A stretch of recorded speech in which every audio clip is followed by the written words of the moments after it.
5th of September, Friday, 2025. Morning time at Abhayagiri. It's starting to cool down. This is really my favorite time of year. The autumn at Abhayagiri is really... I went outside this morning thinking, wow, it's going to be really nice weather today.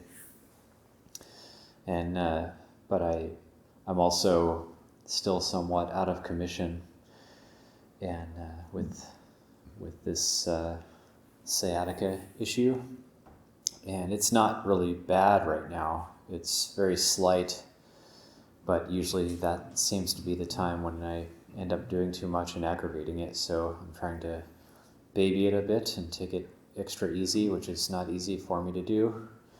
I like to be involved and go to all the pujas, and I do genuinely like sitting meditation. So that sitting is something I'm not really able to do, and so that is a challenge for me. That is hard for me, and it's this idea of having to adapt as based on the current conditions of the body.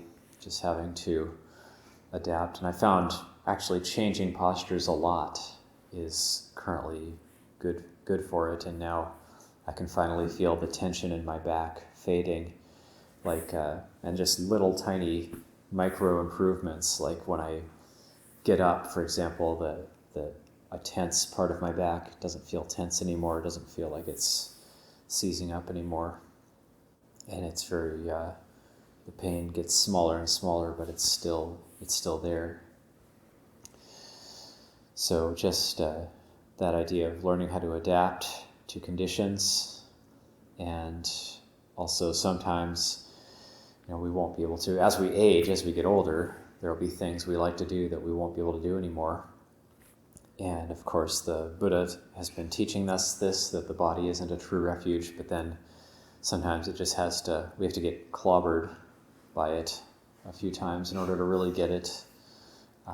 If we don't get clobbered by the body, then we don't really understand. So it has been a good teaching in that sense, in that awareness, the Buddha being awareness, Dhamma being the truth of the way things are, Sangha being virtue, those inner refuges, those are the true refuges, the reliable refuges. If we take refuge in anything material, then once that breaks or passes away, then our heart breaks along with it, because that's where we've been placing our heart. Whatever we are really taking refuge in, that's where we're placing our heart. So if we're truly placing our heart with Buddha, Dhamma, Sangha, the body changing and so on, things breaking around us, things not going our way, won't be a problem at all. There won't be any problem at all. There will be a sense of no worries, no suffering. But we can use inference to see what we are really taking refuge in. So when we suffer, we can see, well, why are we suffering? What was I taking refuge in? What was the heart actually relying on? Where was the heart actually placed?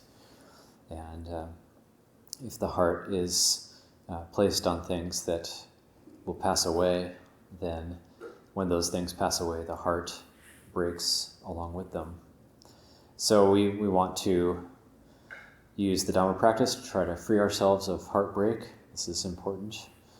And if we're able to manage to more and more convince ourselves to take refuge with Buddha, Dhamma, Sangha, it only really will come from insight. It can't come from an act of will, where we can intellectually know the teachings, but the heart is still stuck on various things. So when we chant Buddhang Saranam Gacchami, Dhammang Saranam Gacchami, Sanghang Saranam Gacchami, we are chanting those refuge. That's an intention or an adhitthana, a determination to take refuge with Buddha, Dhamma, Sangha. But it's still, we should acknowledge that the heart isn't there yet. It's taking refuge still in other things. It's like the Kruba Ajahns like to say, it's not Buddhang Saranam Gacchami, it's Kilesang Saranam Gacchami. So we're still taking refuge with the defilements. But then we have to acknowledge that and recognize that and see how we're doing that in order to extract ourselves from that process. Great for reflection.